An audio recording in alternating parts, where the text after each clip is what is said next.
Olá! O Além das Montanhas de hoje vai falar sobre o combate ao crime de lavagem de dinheiro no Brasil e no mundo e o trabalho de investigação das polícias, do Ministério Público, que vai da identificação ao rastreamento, à administração e à destinação dos ativos recuperados.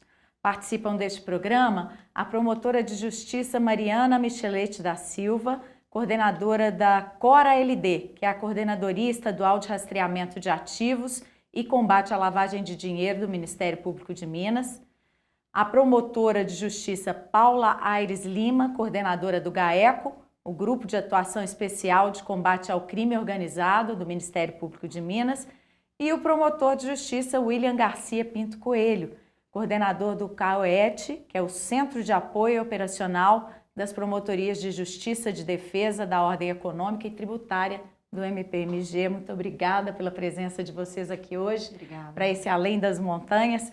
Bom, eu gostaria que vocês começassem explicando, né, o que caracteriza este crime, a lavagem de dinheiro, quem é que se utiliza dele, doutora Mariana? Obrigada, Paula, pelo convite. Bom, qualquer ato de ocultação ou de simulação de algum ativo, né, vamos especificar aqui de algum dinheiro que tem origem ilícita, já configura o crime de lavagem de dinheiro no nosso país. Então, nós temos que primeiro identificar qual é a infração penal antecedente, né, que o sujeito praticou, e a partir disso, qualquer ato que ele tenha praticado, como eu disse, para ocultar ou dissimular essa vantagem que ele recebeu decorrente de uma infração penal, que pode ser de uma contravenção ou de um crime, configura o crime de lavagem. Isso é muito comum em crimes contra a administração pública, né, crimes de corrupção, por exemplo, de peculato, em crimes ambientais, também bastante comum, de tráfico de drogas, acontece em praticamente 100% dos casos. A doutora Paula pode até especificar melhor, né, na atuação do GAECO, isso é muito comum. Em geral, crimes que envolvem organização criminosa também é bastante comum. A doutora Paula pode complementar então para a gente quem mais se utiliza hoje desse crime. É um crime, o tipo penal da lavagem de dinheiro previsto na legislação brasileira é um tipo penal múltiplo. A gente tem vários verbos que descrevem o crime de lavagem de dinheiro, né? Ocultação, dissimulação. E normalmente a gente percebe isso pelas pessoas que usam bens que estão registrados em nome de terceiros, pessoas que ostentam uma qualidade, um nível de vida social e econômico não compatível com aquilo que elas declaram, né? Então são várias formas da gente conseguir perceber. E é um crime cada vez mais comum dentre as organizações criminosas que atuam no tráfico e várias outras modalidades criminosas. E tem sido um grande desafio que a gente tem, o combate à lavagem de dinheiro, em razão dessa multiplicidade de formas de atuação e até em razão da mudança que a gente tem visto no mundo hoje em dia, né? A gente vive num mundo digital em que as pessoas se comunicam de maneiras, né, diversas, as pessoas transacionam de maneiras diversas, então é um crime cujo combate é muito importante para o combate à criminalidade, especialmente a criminalidade organizada. E tem uma instituição responsável pela identificação mesmo dessa lavagem de dinheiro?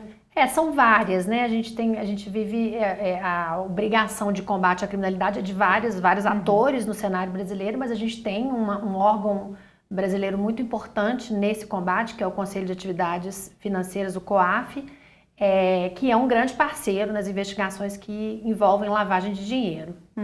Então, doutor William, é o COAF que passa esses comunicados para o Ministério Público? Como é que é esse trâmite, né, para a investigação e para perseguir buscar esse dinheiro? A doutora Paula mencionou a missão de prevenção e enfrentamento à lavagem de dinheiro, ela é de muitas agências, mas atendendo a recomendações do GAFI, que é o Grupo de Ação Financeira, criado pelos membros da OCDE, porque a lavagem de dinheiro é um problema global, foi criado no Brasil o COAF, que é um órgão já que alcança sua maturidade, que é a nossa unidade de inteligência financeira, que é uma agência nacional, central, que tem como missão e responsabilidade receber, analisar, organizar e distribuir, né, disseminar, através de relatórios de inteligência financeira, que são os famosos RIFs, informações importantes coletadas em diversas fontes.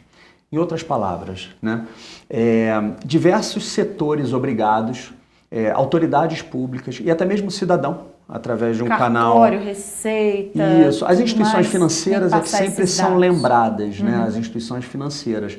Mas os cartórios, hoje em dia, aqueles que fazem registro de imóvel, aqueles que envolvem transporte de valor mobiliário, que movimentam questões de joias, ou seja, são dezenas de setores obrigados e eles não fazem uma notícia crime, não é um fato criminoso que eles noticiam ao COAF. Eles noticiam sinais de alerta, que são comunicações de movimentações suspeitas, e o COAF recebe de diversas fontes, né, como eu dizendo, inclusive do cidadão pode oferecer informações ao COAF através do fala.br, e com essas movimentações suspeitas, ele, através de machine learning e critérios objetivos, ele organiza num grande banco de dados e, eventualmente, encontra informações que entre si fazem sentido de serem organizadas num relatório, que é o Relatório de Inteligência Financeira, o RIF, que é disseminado para diversas autoridades, dentre essas autoridades o Ministério Público.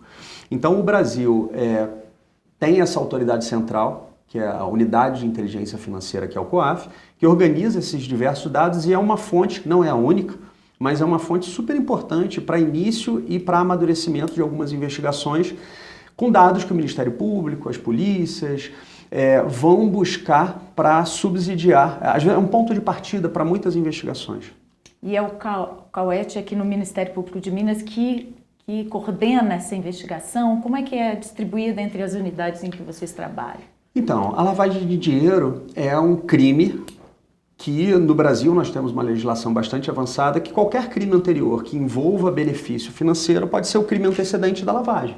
Então, se você tem um benefício ilícito, a lavagem, que é o crime consequente, pode ser utilizado para ocultar ou dissimular toda essa movimentação desses valores e garantir o resultado útil das organizações criminosas ou qualquer atividade criminosa. Então, o CAUET, no estado de Minas Gerais, ele é o responsável por receber as informações, os RIFs espontâneos encaminhados pelo COAF, e nós disseminamos para cada um dos promotores naturais ou coordenadorias que atuam em cada tema. Então, por exemplo, chegando um RIF que envolve um crime antecedente de tráfico de drogas, vai para uma determinada unidade, de corrupção para outra unidade, de um crime ambiental para outra unidade. Mas o CAUET, através dos coordenadores que trabalham crimes corporativos ou através da recém-criada CORE-LD, que é uma coordenadoria específica dentro do CAUET só para dar apoio à lavagem de dinheiro, além de remeter essas informações, se coloca à disposição para fazer essa investigação financeira em benefício de qualquer crime antecedente. Uhum. E como é que é a estrutura da CORA, que foi criada agora? Como é que ela trabalha relacionada à CAUET mesmo, né? Exato. A CORA, ela é uma coordenadoria que fica dentro da estrutura do CAUET, né? O CAUET é especializado é um centro de apoio para crimes corporativos que lesam a ordem econômica, tributária, enfim. E também é especializado para o combate à lavagem de dinheiro.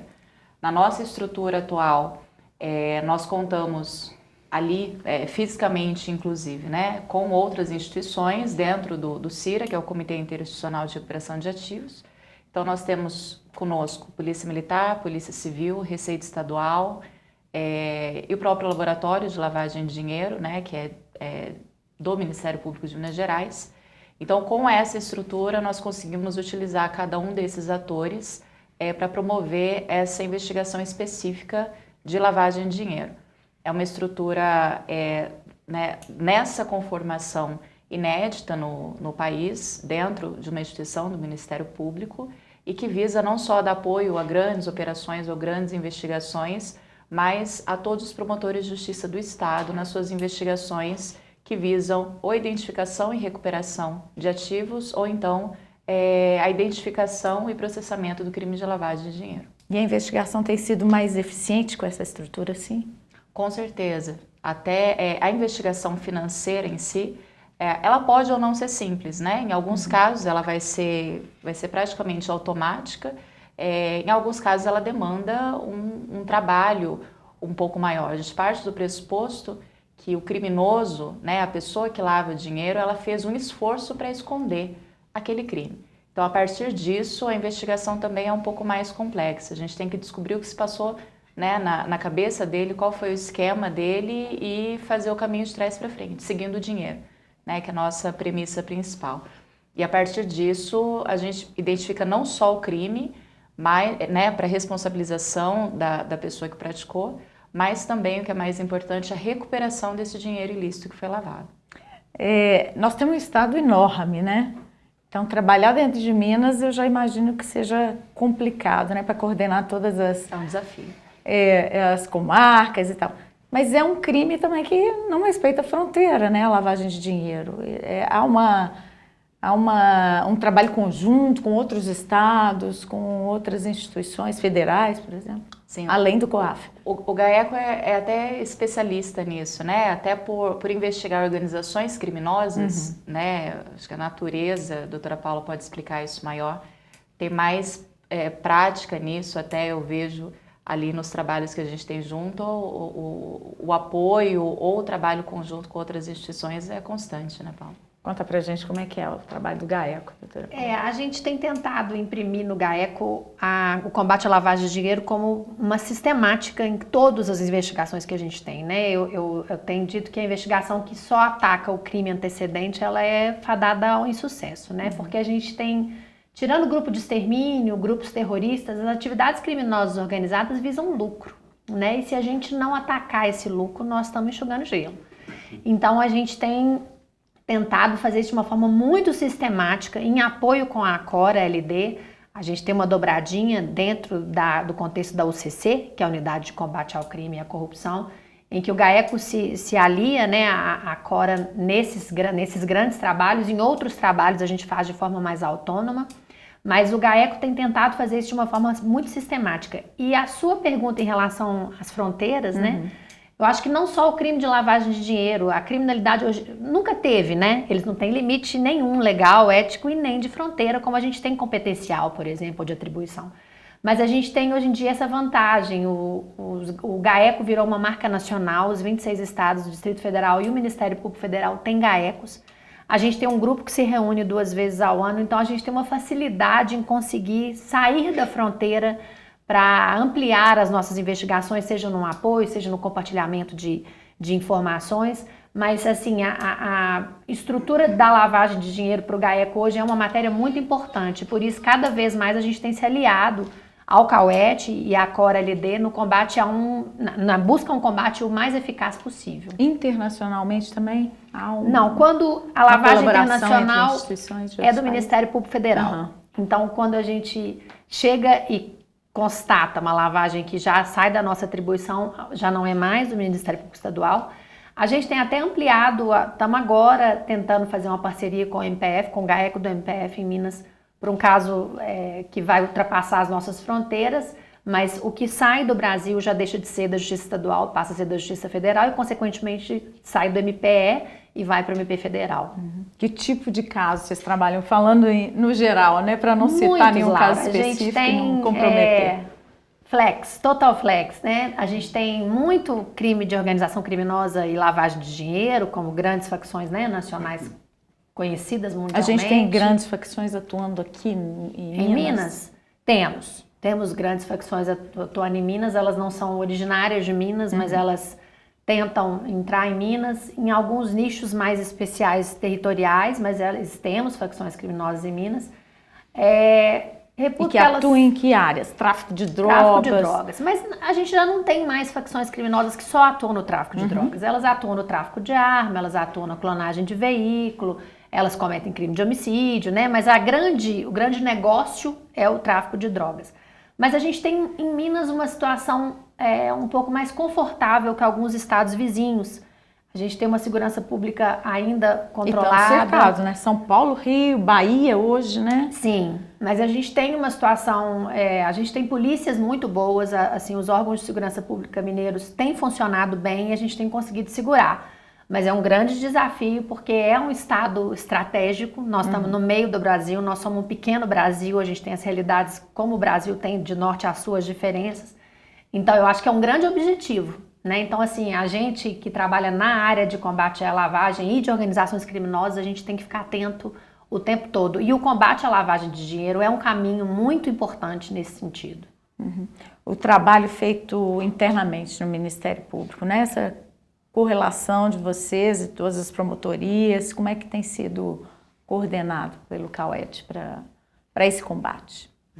Nos últimos 3 anos, nós começamos a articular uma estratégia chamada UCC, Unidade de Combate ao Crime e à Corrupção, que ela basicamente consiste em cada unidade, cada coordenadoria do Ministério Público prestar um serviço para as demais coordenadorias e para o promotor natural naquele tema que ela faz de melhor. Então, nos temas, muitas vezes, de investigação de campo ou na execução de operações de coletar evidências digitais, fazer aquelas copiagens ou mesmo interceptação telefônica, o GAECO já tem uma experiência que presta o serviço para todas as unidades, inclusive para o CAUET, para o CORA. Mas nas investigações financeiras, como a Paula disse, existe um estímulo para que todo promotor de justiça, em todas as investigações, tenha aguçada o olhar financeiro. Mas naqueles casos em que ele precise de ajuda, estamos aqui, seja o GAECO, seja o pessoal do combate à corrupção, seja qualquer área, o CAUET está lá para ser uma unidade de reforço, que é o que a gente, é o follow the money que a Mariana disse, é o que a gente cada vez está fazendo melhor.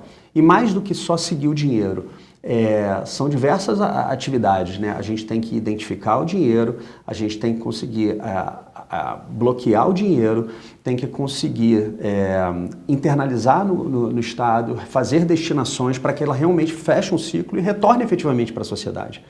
Então, o CAUET está se especializando em fechar todo esse ciclo. A gente hoje se baseia muito em documentos internacionais e documentos nacionais. Por exemplo, em 2021 foi feito uma avaliação nacional de riscos pelo COAF e pelo Banco Central. E um dado que eu acho bastante interessante é que das 5 maiores ameaças para a lavagem de dinheiro, alguns nem sempre são tão intuitivos para as pessoas. Quais são as 5 maiores ameaças? O tráfico de drogas, as organizações criminosas, e os outros 3 são crimes financeiros, sonegação fiscal, que é a nossa atividade principal, e a corrupção. Então a gente trabalha o desvio dos cofres públicos na corrupção, o dinheiro que sai dos cofres públicos por uma prática de um crime, e a sonegação, o dinheiro que deixa de entrar nos cofres públicos também por uma prática de crime.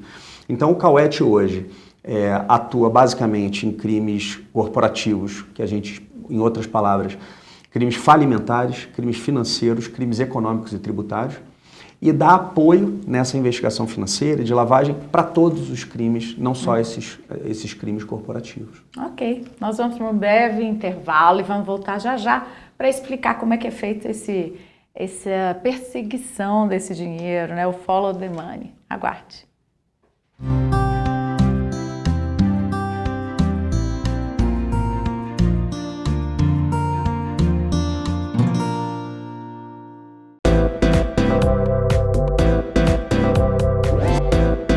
TVMP, em todo lugar, ao seu lado. Realização: Ministério Público de Minas Gerais.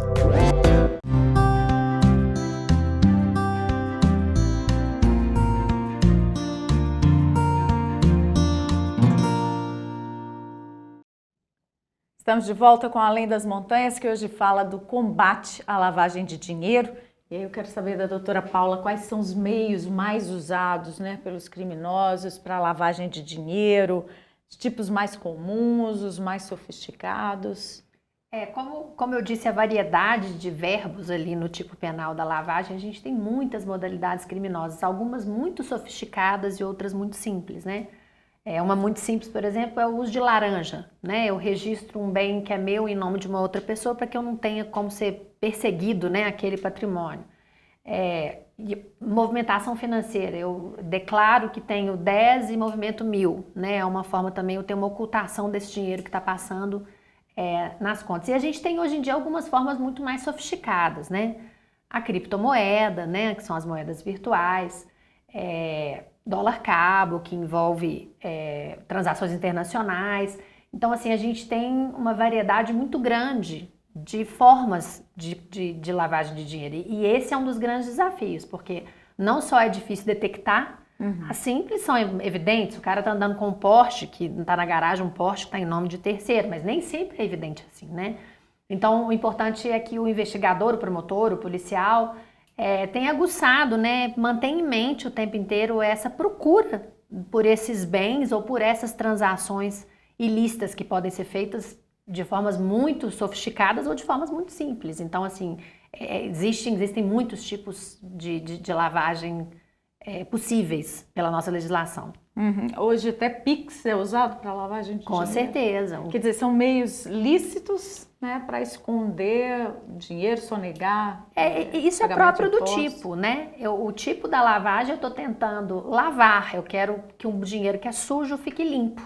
Então, eu preciso ingressar com esse dinheiro no mercado financeiro de alguma forma lícita, né? Então, o Pix pode ser super usado. Que vai passando de uma conta para outra. Vai passando de uma conta para outra. O Pix, ele não tem um tempo que ele fica parado, o valor fica parado na instituição financeira, então é mais difícil você rastrear, porque você vai de um Pix para o outro, de um Pix para o outro até sacar, por exemplo.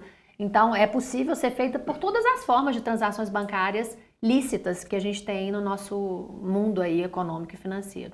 Doutora Mariana, e quais são os instrumentos, né, que a polícia, o Ministério Público tem para poder descobrir esses ilícitos aí?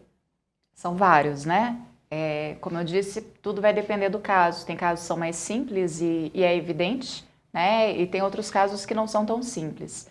Então, exemplificando aqui, uma pesquisa patrimonial, por exemplo, de pessoas no entorno, né, do investigado, porque a gente parte já do pressuposto que aquela pessoa que está sendo investigado cometeu o crime, ela ou tem um patrimônio incompatível, que aí não seria dela, ou então está escondendo o patrimônio, né, em outro lugar ou com outra pessoa. Então, a pesquisa patrimonial ela é importantíssima. Procurações, por exemplo, que, né, às vezes o laranja passa para o efetivo detentor daquele bem, a própria quebra de sigilo bancário e fiscal também são importantíssimos para fazer essa investigação, né, e essas duas medidas dependem, no caso de ordem judicial, então a gente já tem que ter alguns elementos anteriores. E aí, falando de elementos anteriores, o relatório de inteligência financeira é um instrumento importantíssimo para a investigação financeira. Como o Dr. William explicou aqui, várias instituições obrigadas devem seguir critérios, né, que são pré-fixados pelo COAF, pelo Banco Central, enfim, que estão fixados em lei. E seguindo essas diretrizes, esses entes obrigados prestam informações ao COAF sobre investigações a princípio suspeitas.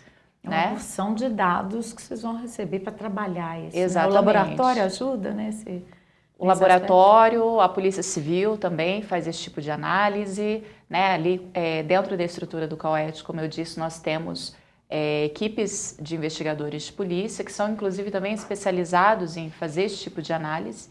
Então, quando nós recebemos esse calhamaço de informações, essas equipes cuidam de fazer o cotejo desses dados que foram recebidos e a gente vai, a partir disso, junto com o promotor natural, né, que é o promotor detentor da investigação, a gente vai, né, chegar a uma conclusão se efetivamente naquele caso houve ou não uma lavagem.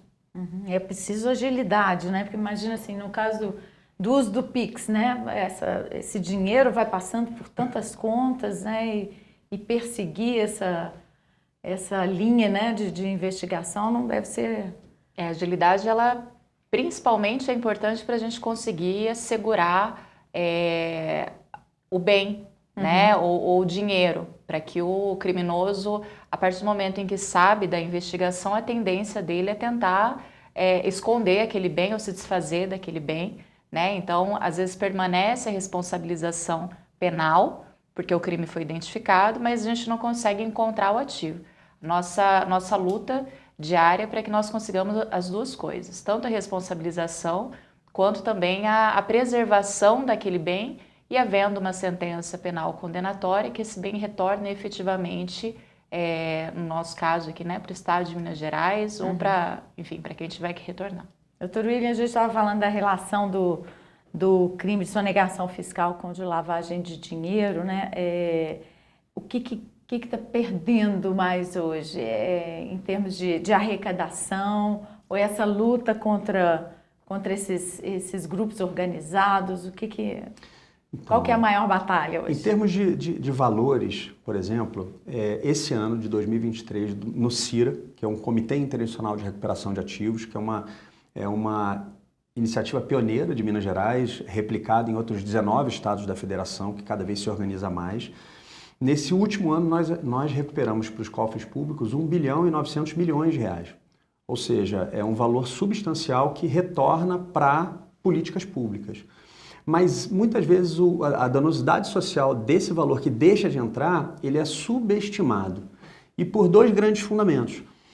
Por exemplo, valores que deixaram de entrar nos cofres públicos no período de pandemia geraram uma sensação na população de escassez de recurso que deixou de financiar vacina, respirador, equipamento, salário de médico, enfim, gera uma escassez de recurso no importe de 1 bilhão e 900 milhões. E que não adianta hoje você simplesmente, para aquela empresa ou aquela corporação, aquela organização que praticou efetivamente um crime, você simplesmente voltar e pagar o que ele devia antes e, enfim, resolvido o problema. Essa escassez naquele período, quando deveria ter sido pago o tributo, é indenizável. Gera um dano social, um dano moral coletivo, e nos últimos anos nós temos trabalhado com essa tese que tem gerado a recuperação de muitos ativos. Nesse ano nós recuperamos aeronaves para o Estado, hoje fizemos uma entrega de quadriciclos, uma frota de quadriciclos para o Corpo de Bombeiro Militar, o fortalecimento das instituições mineiras e projetos de retorno direto para a sociedade, como projetos sociais que são financiados com esse valor de dano moral coletivo, projetos de recuperação de patrimônio cultural, como é o projeto Minas para Sempre. Então, a ideia é uma afetação da lógica econômica de uma criminalidade corporativa. Como a Paula disse, né, a gente tem que compreender como é que é a escolha racional do criminoso para a gente impactar nessa lógica lá na origem. Para a próxima vez que outro criminoso, naquela circunstância, fala, olha, esse cálculo de custo-benefício é mais pesado do que eu imaginava inicialmente. E não adianta, tem caso que o que vai mudar é a prisão, tem caso que o que vai mudar é o dinheiro, e a gente tem que entender cada tipo de criminalidade. Por exemplo, na criminalidade de violência escolar, que a gente tem vivido nesses últimos anos, importando esse novo tipo de criminalidade para o Brasil, o que eles querem? Não é propriamente valor, dinheiro, é notoriedade. É o impacto, né? Notoriedade, fama. Quem praticou aquele crime de violência numa escola, ele quer fama.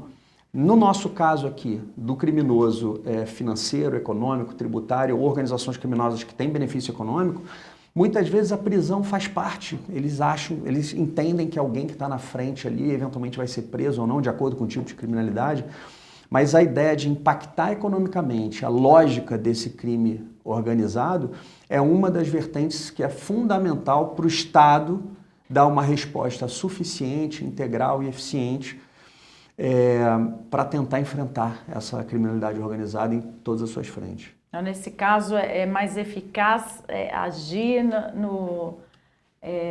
na economia daquele grupo, por exemplo, criminoso, né? Secar os recursos. Essa é uma realidade que a gente tem começado a ficar muito evidente no Brasil, né? Se a gente parar para pensar, as grandes lideranças criminosas brasileiras estão presas. E nem por isso as facções criminosas que elas comandam perderam força. Por quê? Porque essas pessoas mantêm um poder econômico e até um poder de hierarquia, né, sobre seus comandados. Então, assim, na visão que a gente tem tentado trabalhar conjuntamente em termos de UCC, não só de GAECO, de realmente de alcançar, né, dar um impacto econômico, porque no fim das contas o que a gente quer não é punir, a gente quer deter, a gente quer desestimular as pessoas à prática criminosa, então a gente tem que mostrar que o crime não compensa em Minas Gerais, né?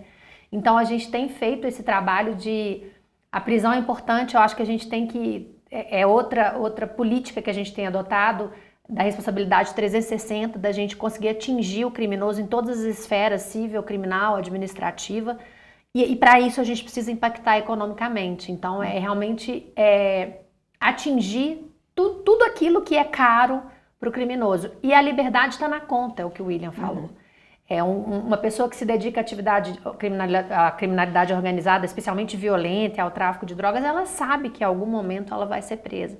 Mas ela não espera que os bens que ela registra em nome dos seus parentes, que os valores que ela tem depositado em contas fictícias vão ser atingidos. Então, esse é o nosso desafio. A gente não só atingir a liberdade também, porque se o crime for punido com pena privativa de liberdade é o que a gente almeja, porque essa é a justiça que deve ser feita, mas também atingir do ponto de vista financeiro e econômico. E é possível inverter o carro, né? Em vez de esperar o crime acontecer para ir atrás e Com certeza. criar mecanismos que impeçam que a lavagem de dinheiro ocorra? Assim, eu até acho que o William pode falar melhor sobre isso, mas não só correr para que impeçam, mas a sua pergunta é muito interessante porque a gente historicamente se investigava muito bem o crime antecedente, deixávamos para fazer a lavagem ao final. E aí acontecia o que a Mariana falou, né? Então, no momento que você descobre que tem uma investigação, que o investigado descobre que tem uma investigação em seu desfavor, ele vai dilapidar aquilo que ele construiu, porque ele sabe que aquilo vai ser atingido. Então é importante que as investigações e que o olhar do combate à lavagem de dinheiro seja simultâneo às investigações do crime antecedente. Mas a prevenção também é um capítulo muito importante. Acho que o CAUET e a Cora têm tentado trabalhar nesse sentido. Tem iniciativas, inclusive internacionais, especialmente nos Estados Unidos, que falam um pouco sobre isso e acho que é um caminho que vai se mostrar muito eficiente também. Como é que isso pode ser feito aqui, doutora? Bom, primeiro, dando a resposta mais adequada para cada caso. Então, a prevenção, a repressão, ela tem um componente de prevenção coletiva. No cálculo de custo-benefício daquele outro criminoso que vai praticar algo semelhante. Como a doutora Paula disse, é o impacto financeiro, é o impacto de prisão, é o impacto de visibilidade ou não visibilidade, dependendo do tipo de criminalidade. E eu acrescentaria até um mais. Dizem que no Brasil não existe pena de morte, existe sim a pena de morte para a pessoa jurídica. Então, aquelas pessoas jurídicas, de acordo com a lei anticorrupção, que praticam crimes, que são utilizadas para a prática de atos de corrupção, elas podem ter a imposição, numa sanção judicial, de extinção da pessoa jurídica. Então, é a gente encontrar a sanção adequada para cada tipo. Mas, especificamente, em relação à prevenção, no ambiente corporativo, a gente está num momento de crescimento, um momento incremental de programas de integridade, que é uma onda que não é nacional, é uma onda internacional de fortalecimento de compliance, de programas de integridade, de boas práticas corporativas. Mas eu diria até além. Para prevenir o crime de lavagem para uma medida controlada e não endêmica, eu acho que ela precisa de colaboração. Colaboração interfederativa, ou seja, que os estados da federação colaborem entre si. Colaboração intersetorial, porque quem detém essas informações que são alertas, que podem colaborar na prevenção e na antecipação até de investigações ou a mobilização de estruturas, muitas vezes é o setor privado, como a gente falou que o COAF recebe das instituições financeiras, dos cartões, ou seja, o privado tem um papel fundamental nessa colaboração. A FEBRABAN não age hoje por conta própria. Não, eu diria que, por exemplo, a FEBRABAN hoje cada vez mais se aproxima, existe termo de cooperação técnica do Ministério Público com várias estruturas privadas. No âmbito dos criptoativos, a AB Cripto já teve atuações tanto com o GAECO quanto com o CAUET de apoio em investigações e interessa ao mercado um mercado seguro, coerente e nivelado para aqueles empreendedores sérios. Então, essa colaboração interfederativa, internacional, porque os valores hoje, os fluxos financeiros não respeitam fronteiras estaduais, que dirá nacionais, e interdisciplinar. A resposta não está nos livros de direito. Diria até que a nossa legislação ela é bastante avançada. A gente precisa menos de uma melhora legislativa e mais de uma melhora de conscientização, de meios de investigação. Esse ano, principalmente, o CAUET e o CORA, o Ministério Público de Minas Gerais, se aproximou muito do Ministério da Justiça e está atuando junto com a Rede Nacional de Laboratórios para avançar em instrumentos, por exemplo, o SIMBA deve colaborar no SIMBA 2.0, no SIMBA 3.0, que é o Sistema de Movimentação Bancária, ou seja, nos equipamentos tecnológicos de análise dos RIFs que vêm do COAF. Eu acho que é uma evolução constante, sem tecnologia, sem outras disciplinas, é difícil combater a lavagem de dinheiro. E a Paula deu um spoiler, né, a gente está tentando trazer uma iniciativa internacional e aí numa prevenção mais ampla, uma prevenção social, de conscientização, chamado Money Mule, mula de dinheiro. É uma iniciativa do FBI, da Interpol, da Europol, que visa a conscientizar e até ser mais um canal de alertas de pessoas que acabam se envolvendo, seja conscientemente, inconscientemente, com vontade de efetivamente praticar o crime ou não, em esquemas de lavagem de dinheiro. Os laranjas. Não, até, eu vou dar um exemplo, até o que é esquemas de lavagem de dinheiro amoroso, o golpe do Tinder. Então tem muitas pessoas que acabam emprestando contas bancárias ou sem querer ou inadvertidamente participando de movimentações financeiras, utilizando o nome delas para movimentações financeiras que acabam configurando lavagem de dinheiro, acreditando que estão ajudando um suposto amor, um suposto conhecido, uma pessoa que conheceu pela internet, que mantém algum relacionamento por alguns meses, gera um vínculo de confiança e acaba se envolvendo no esquema de lavagem de dinheiro, num golpe, por exemplo, o golpe do Tinder. E tem vários outros. A gente vê que pelo telefone as pessoas às vezes recebem mensagens de SMS ou por WhatsApp. Saiba como ganhar dinheiro sem sair de casa, receba comissões. Então a gente teve investigações concretas de pessoas que tinham atividades lícitas, eram trabalhadores. E aí a gente vê cada caso, né? Às vezes se envolvendo com maior ou menor consciência em esquemas de lavagem de dinheiro, entendendo, enfim, sendo uma conta de passagem, mais um CPF de passagem e recebendo uma comissão por isso e entendendo que está ali trabalhando sem sair de casa e ganhando dinheiro. Então é um projeto de conscientização social, de potencialização de identificação de alertas, de monitoramento comunitário. Então assim, não tem uma resposta única nem pronta. Eu acho que o enfrentamento, seja de prevenção, educação e combate à lavagem de dinheiro, não é uma missão de uma instituição só, sequer é uma missão só do poder público. É do público, é do privado, é do cidadão, é de uma conscientização cidadã e social, e o Ministério Público atua em todas essas frentes. Ok, a gente vai para mais um intervalo e volta já já com o último bloco do Além das Montanhas.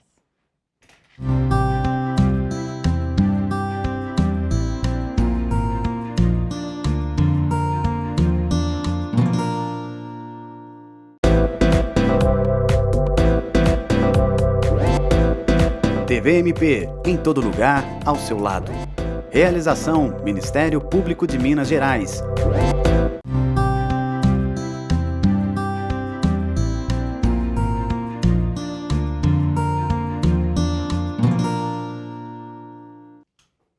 Chegamos ao último bloco do Além das Montanhas, que fala sobre o combate à lavagem de dinheiro.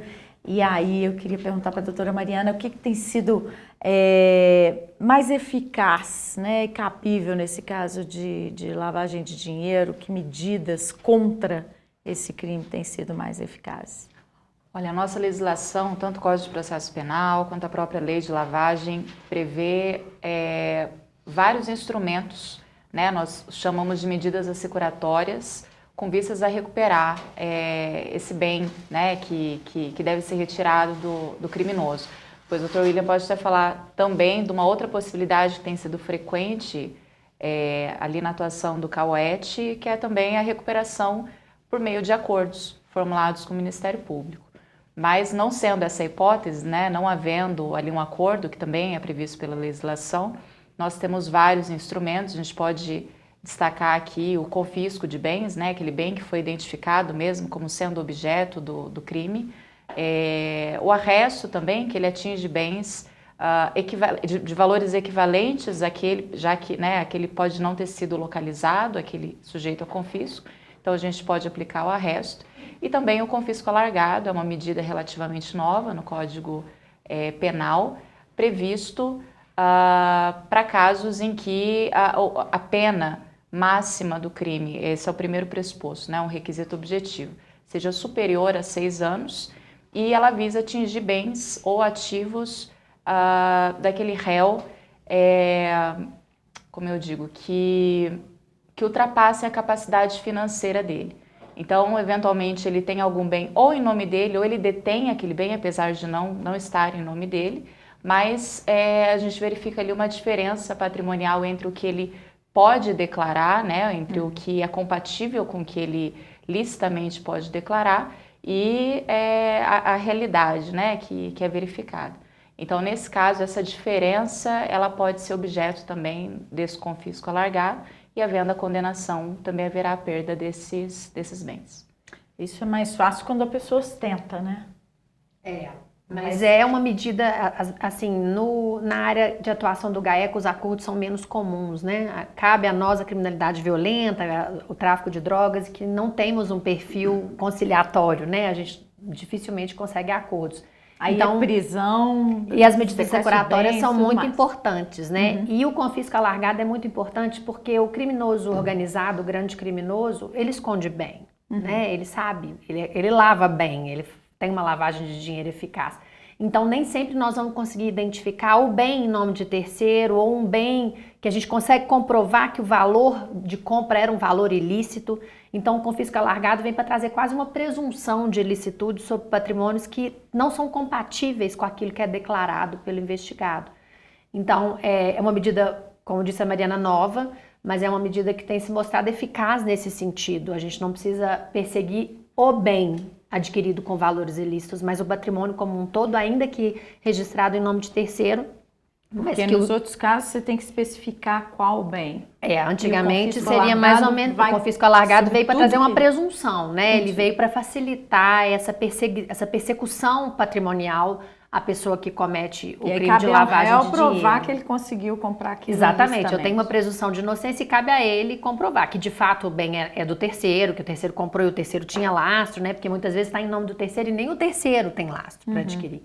Então é uma medida que vem trazer uma alteração importante assim, nessa recuperação de ativos e no combate à lavagem de dinheiro. E é interessante porque com o confisco alargado, com essas medidas assecuratórias, muitas vezes a gente consegue também aprofundar a investigação, o follow the money, né? A gente, achando o caminho do dinheiro, a gente acha outros atores da modalidade criminosa. Então, além delas serem medidas que visam garantir o resultado final financeiro de uma condenação penal, são medidas que conseguem também, que nos possibilitam aprofundar nas modalidades criminosas, buscando, né, terceiros, outras pessoas que estão envolvidas naquele tipo penal, na atividade criminosa primária, vamos dizer assim, o crime antecedente à lavagem de dinheiro. Essas medidas e instrumentos que as instituições têm aqui no Brasil são iguais nos outros países? Tem algum exemplo que se destaca, né, nesse combate à lavagem de dinheiro? No ambiente de crimes corporativos, ou seja, praticado por pessoas físicas, mas se valendo de empresas, de fato a gente tem uma latitude negocial maior. É claro que não é para qualquer caso. A primeira distinção que a gente faz o Ministério Público não é um órgão de cobrança, nem de verificar inadimplemento civil. Se um determinado grupo econômico ou empresário tem uma dificuldade circunstancial, deixa de pagar alguma coisa, tem um problema financeiro, tributário, econômico, ou até venha a falir, ou uma recuperação judicial, isso é um tema cível e não é isso que o Ministério Público trata. O Ministério Público trata de prática de crime, seja mais simples ou sofisticado, na maior parte das vezes com alguma organização, que pode vir a ser uma organização criminosa, e com, normalmente, crimes de lavagem de dinheiro.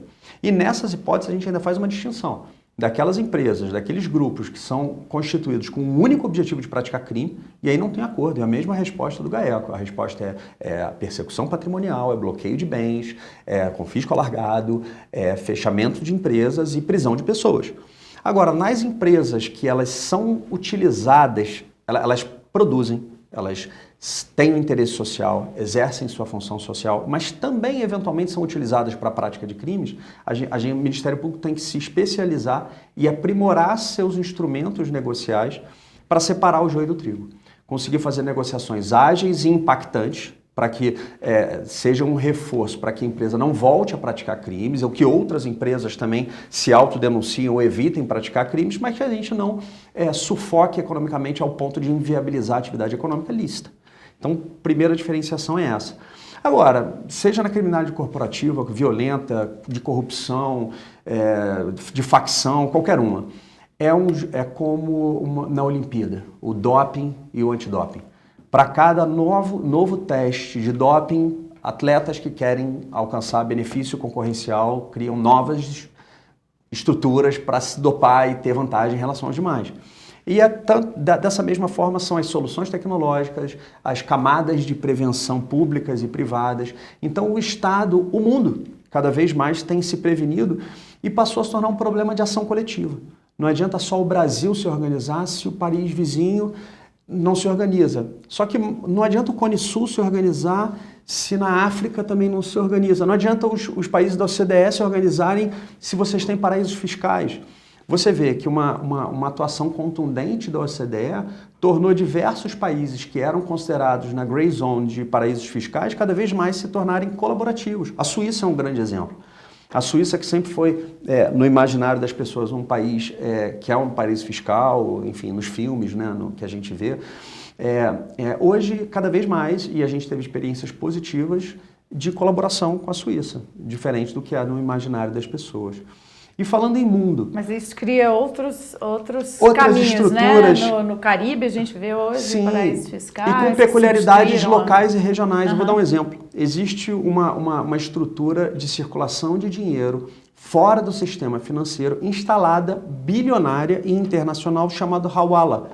O Hawala é uma forma de circulação financeira baseada na confiança, principalmente na Índia e alguns países do entorno da Índia. Então, por exemplo, se o indiano tem um filho que estuda no Brasil ou estuda nos Estados Unidos e ele quer mandar um dinheiro para lá, ele não precisa se valer das taxas ou da rastreabilidade, ainda que o objetivo não seja evitar rastreabilidade, ele não precisa se valer do sistema financeiro formal.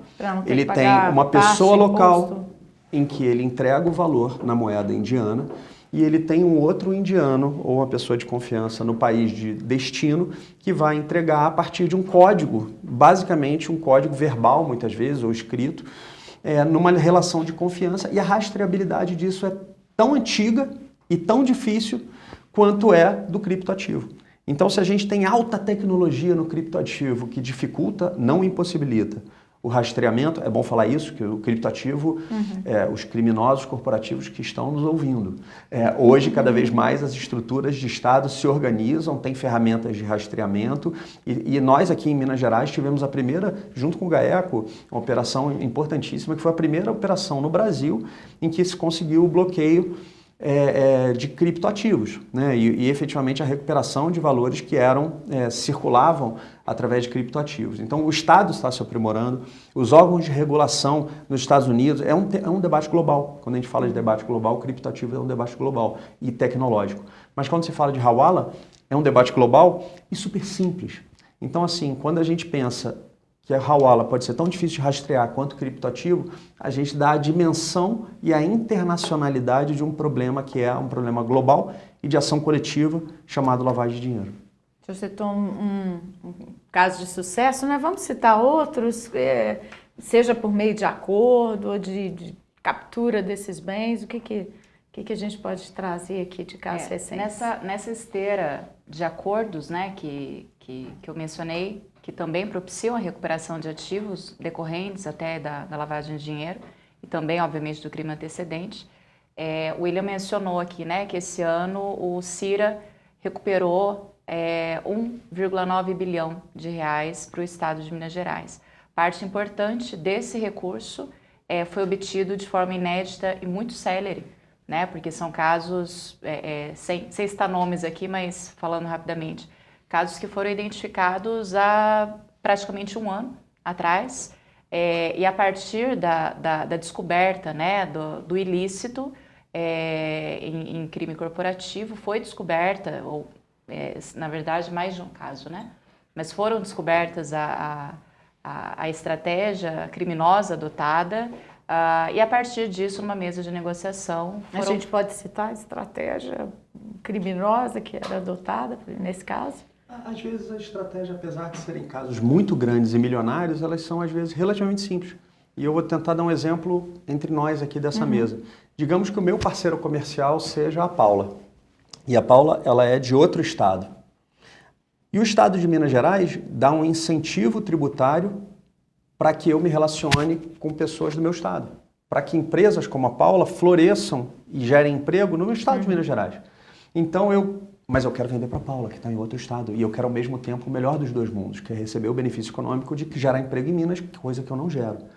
Então, eu entrego efetivamente a circulação de mercadoria, eu vendo para a Paula, só que eu e a Paula, em conluio, organizamos uma empresa chamada Mariana, em Minas Gerais. Só que a Mariana não produz nada, ela nunca recebeu esse bem, ela simplesmente é uma empresa que troca nota fiscal. Então, eu simulo uma relação comercial com a Mariana, emito uma nota fiscal para a Mariana, Mariana emite a nota fiscal para a Paula fora do estado, e a Mariana fica com um crédito, com uma dívida tributária que ela nunca vai pagar, em alguns casos. Ou ela repassa esse benefício fiscal para a Paula. Que ela é Então, uma assim, empresa só de fachada. Só para... Então, isso é uma configuração mais simples, mas às vezes é uma configuração com diversas camadas. São configurações que, no mais simples, eu mandaria mercadoria direto para a Paula e o dinheiro direto para a Paula. Mas muitas vezes eu simulo essa circulação da mercadoria, eu simulo a circulação do dinheiro. Então, a partir daí, tem diversas variáveis para cada vez dificultar mais a atividade de investigação. No GAECO, quais são os casos de mais sucesso, assim, mais recentes? A gente teve, nesse ano de 2023, salvo engano, a maior investigação de Minas da lavagem de dinheiro relacionada ao tráfico de drogas. A gente teve uma medida patrimonial de bloqueio de bens de 1,8 bilhões de reais. Nem tudo isso foi bloqueado, a gente ainda não tem um índice de sucesso do bloqueio tão alto como a gente gostaria, exatamente por causa da lavagem de dinheiro, né, dos mecanismos muitas vezes muito sofisticados, mas foi uma grande investigação que reuniu vários desses instrumentos, né, quebra de sigilo bancário, RIF, intercâmbio com o COAF, busca e apreensão, prisão e bloqueio. Foi talvez a maior operação de lavagem que a gente fez no GAECO de Minas Gerais. Já estão denunciados, a denúncia está correndo, são muitas pessoas, intercâmbio com outros estados, grande parte dos valores lavados eram lavados no Mato Grosso do Sul, em uma grande propriedade rural, então tem gado sequestrado, isso traz um desafio a mais, né, quando a gente sai um pouco do estado, mas como eu falei, a gente tem a facilidade de ter os parceiros, os GAECOs parceiros, mas a gente acredita que tenha sido a maior operação envolvendo lavagem de dinheiro do GAECO, mas essa Black Monday, que foi deflagrada em 2021, também foi uma operação muito bem sucedida, foi feita em conjunto com o CAUET e GAECO. Ela envolveu cripto também, acho que foi a maior investigação de lavagem envolvendo cripto, o crime antecedente era pirâmide financeira. Mas, como eu falei no início, né, a gente tem feito isso de uma forma muito sistemática, então a gente tem grandes casos de lavagem, mas todos os nossos casos a gente busca também, mesmo naqueles em que a gente não pega uma lavagem tão evidente ou não, em valores tão estratosféricos, a gente tem buscado sistematicamente o combate à lavagem de dinheiro nas nossas investigações. É uma correlação entre os grupos criminosos nossos, seja de tráfico de drogas, jogo do bicho, a gente estava falando aqui antes do programa, né, sobre o jogo do bicho, com as máfias de outros países, né, Itália, no Japão, nos Estados Unidos. Há alguma coisa na legislação desses países para combater esses crimes, e especificamente a lavagem de dinheiro cometido por esses grupos, que a gente possa trazer para cá? Como eu disse, existem diversas vulnerabilidades, inclusive naquele relatório de análise de risco que saiu em 2021 do COAF e do Banco Central. Um dos pilares é o pilar de legislação e tipologias. E nos relatórios recentes do GAFI, em grande medida, o Brasil tem uma avaliação positiva, bastante positiva. A nossa lei de lavagem já é uma lei de terceira geração, ou seja, não limita quais são os crimes antecedentes, todos os crimes antecedentes são de lavagem, podem ser crimes antecedentes de lavagem.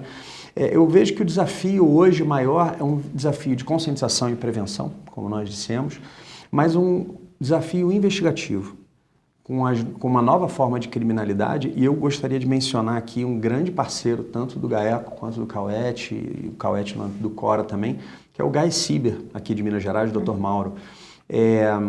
A boa parte desses crimes, ainda que seja o Hawala, que ele é físico, ele é mais simples, né? Eles em algum momento tangenciam um meio virtual. Ainda que seja a comunicação entre o contato na Índia com o contato do país destinatário. Então, o fortalecimento, a criação de novas soluções tecnológicas, uma capacidade que a gente hoje tem uma capacidade ótima de coletar dado, evidência digital, cada vez mais a gente tem capacidade de coletar. Nossa maior dificuldade hoje, nosso maior desafio é analisar, é digerir esse volume enorme. Esse é um problema do nosso tempo, né? Como digerir esse volume de informações a que a gente tem acesso. Isso é um problema também vivenciado nas investigações. E o Mauro, no GAECiber, um caso de sucesso é a Operação Camaleão. uma operação de fraude, quem nunca recebeu de um familiar ou você mesmo aquelas fraudes no WhatsApp? Oi mãe, paga um boleto para mim, eu esqueci, eu estou com meu celular novo, roubaram meu celular. E nessa operação, uma atuação conjunta do GAECO, do CAUET com o GAECIBER, nós conseguimos desarticular uma organização criminosa que atuava em todo o Brasil. Ela era sediada no Mato Grosso, mas ela atuava muito contra vítimas em Minas Gerais, nessas fraudes de Pix, nessa engenharia social que você faz através de WhatsApp. Então você vê uma engenharia social que existe desde que o mundo é mundo, só que se valendo de novas tecnologias para enganar pessoas desavisadas ou incautos ou menos desconfiados por acreditar na tecnologia. Então, a gente se organizar é um problema mundial e o GAECIBER também é um grande parceiro. Que bom. Muito obrigada pela participação de vocês aqui hoje, no Além das Montanhas, né? Mais uma vez, todos os três já estiveram aqui outras vezes, né? Obrigada. Obrigada a você. A você que esteve nos assistindo, continue ligado aqui na TV MP. A gente volta em breve.